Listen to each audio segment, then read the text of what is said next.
Contrary to what you may have heard, conservatism is alive and well in Canada and around the world.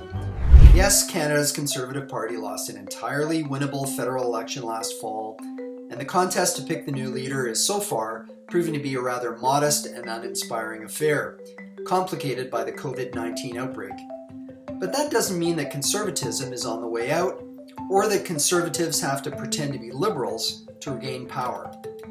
What Canada's Conservatives really need is a bit of perspective, and a much bigger horizon.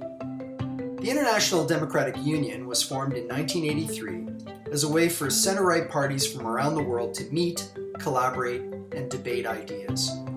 It was founded by some of the world's most important conservative leaders, including Margaret Thatcher, Ronald Reagan, George H.W. Bush, Germany's Helmut Kohl, and Jacques Chirac of France. When I attended the IDU's most recent annual meeting in Washington, D.C. last December, attendees included representatives from the world's most significant conservative parties, from the US, Great Britain, Australia, Slovakia, Chile, and many other countries. Canada was represented by IDU Chairman Stephen Harper, Ontario Premier Doug Ford, who gave a keynote address, as well as members of the Federal Conservative Party. The message I heard there is that conservatism is healthy, vibrant, and on the march across the globe. This is no time to lose faith. Boris Johnson's victory in last year's British election, that had Brexit as its major focus, must be considered a significant triumph for conservatism.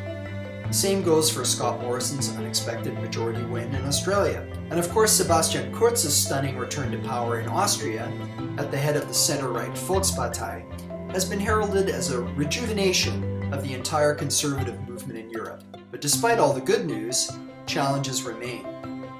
Among the biggest issues conservatives were discussing at the Washington meeting were the unchecked rise of China, the threat from right-wing populist parties, and how to safeguard individual freedoms in an era of growing authoritarianism and government control. So this is no time for navel-gazing.